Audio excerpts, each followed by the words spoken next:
Imagine being 7 foot 6 inches tall, one of the tallest players in NBA history, a man who once stood above giants like Shaq, Yao Ming, and Patrick Ewing, while being able to grab an NBA rim without even jumping. But on January 20th, 2021, Shawn Bradley's life changed forever. 911, have your emergency? Check. Just don't move for me, okay? So I'm gonna go ahead and unzip you. I, at that moment, had no idea whether I was gonna live in the next 5 minutes or not. I literally thought this might be it. Arms are tingling. His left hand is a little bit numb. My legs are numb. I haven't felt any other It feels like injuries, no other broken bones or anything.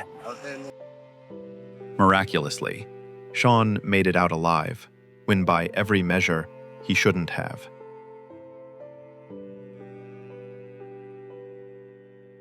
But he didn't know it at the time.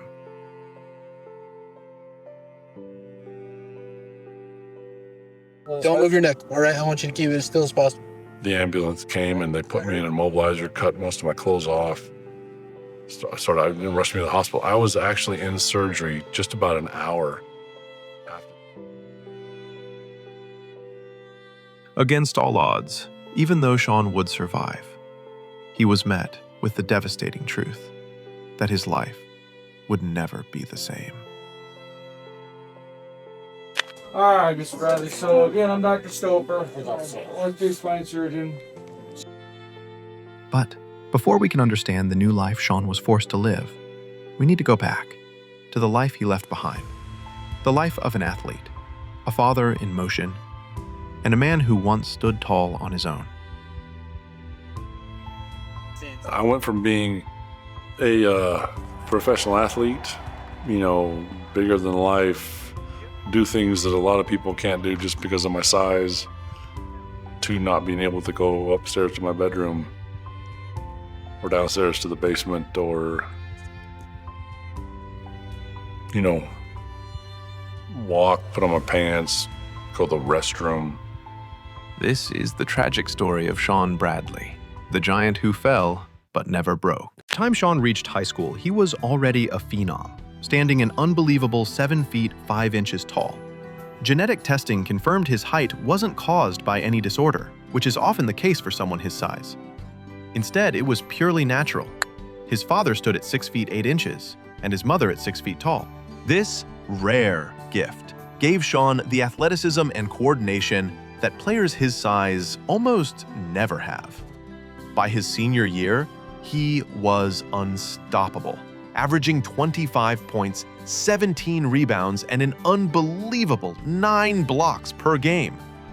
He led Emory High to 2 state championships, earned McDonald's All-American honors, and even walked away with the game's MVP award. As the top high school recruit in the nation, Shawn took his talents to BYU, where he had an impressive freshman season. But at the peak of his rise, Shawn made a decision that stunned the sports world. At the height of his career, he chose to step away from the game to serve a 2-year mission in Sydney, Australia, dedicating himself to the Church of Jesus Christ of Latter-day Saints and spreading the Mormon faith. That was the bedrock of Shawn's family existence. The decision to go on a mission was, it's something that I always wanted to do. But when it came right down to it, it became a little more difficult. Shawn had a big choice. There's no guarantee you'd go on a mission, and you just lay out for 2 years. There's just no assurance that you're going to come back and be the star that you were. Bradley, baseline. And I had a bishop at the time drive 2.5 hours, sit down with me for about half an hour, and he told me this one thing. He says, Shawn, I'm not going to tell you to go, I'm not going to tell you not to go. He says, but you care about what people think about you. And he says, there's every kid out there that's making a decision to go on a mission or not go on a mission has a very legitimate reason not to go.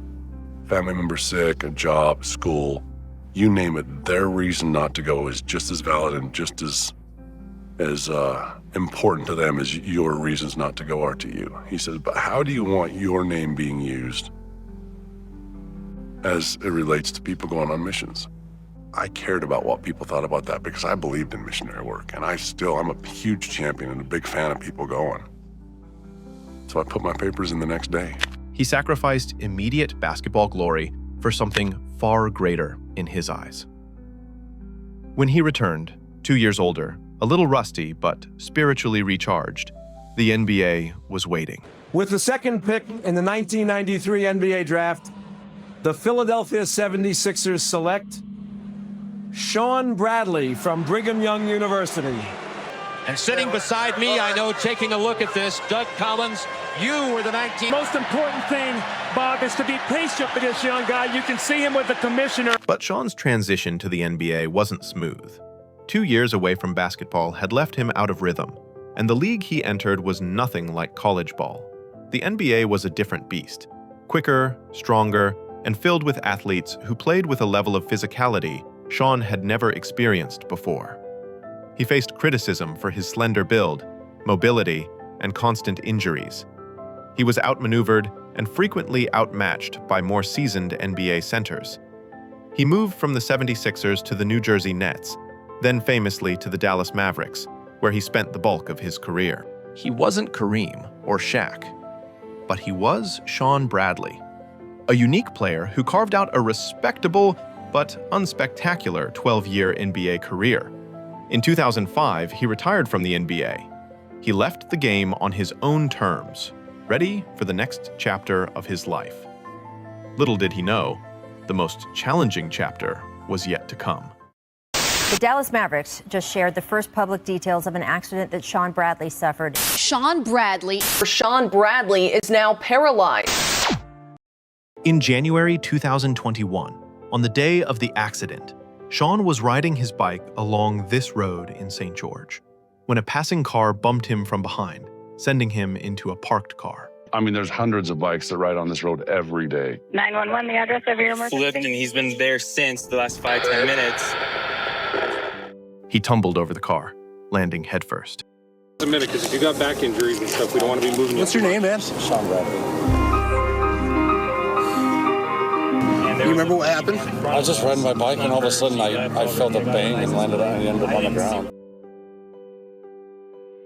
Oh, I can't feel that, but my neck moved. Your neck hurts? I said, call 911, and she said, so you need me to call 911? I'm like, yeah. She goes, what's going on? I said, I can't move. I can barely breathe. I don't know how long I have left. Shawn would receive the magnitude of his injury at the hospital.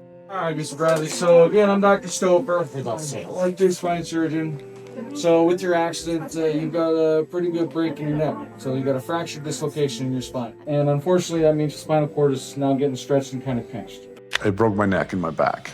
And it didn't sever my spinal cord, but it injured it quite severely to the point where they've qualified me as a quadriplegic. So I don't have any feeling basically from my chest about here down. But Shawn and his wife are remaining optimistic through this all. I was riding my bike on a beautiful afternoon, and the accident happened, or the wreck happened. And yeah, poor me, I can't walk anymore. But you know what? It's way, way more than that. I mean, our lives turned upside down, sideways, inside out, however you want to say it, just dramatically changed at that moment. But Shawn does not want to feel sorry about his circumstance. From the very beginning, Carrie was like, what kind of man do you want to be known for? Jealous! His hope is to help others that are going through hard times. Then all of a sudden, more keeps coming into focus. Oh, something else is good. Oh, this is amazing. Oh, this happened. And being positive is going to be so much more healthy for me, for my recovery, for the family, for the kids. And we have a purpose. We wouldn't be asked to go through this if there wasn't a bigger picture, if there wasn't purpose for it. Yeah, and our constant challenge every day is to figure out what that purpose is. Today, Shawn is still on his long road to recovery and continues to stay active in every way he can. I put this shirt on today, the best I've ever put a shirt on by myself. Usually I need help. I only need a little tiny help today, but that's a big deal for me.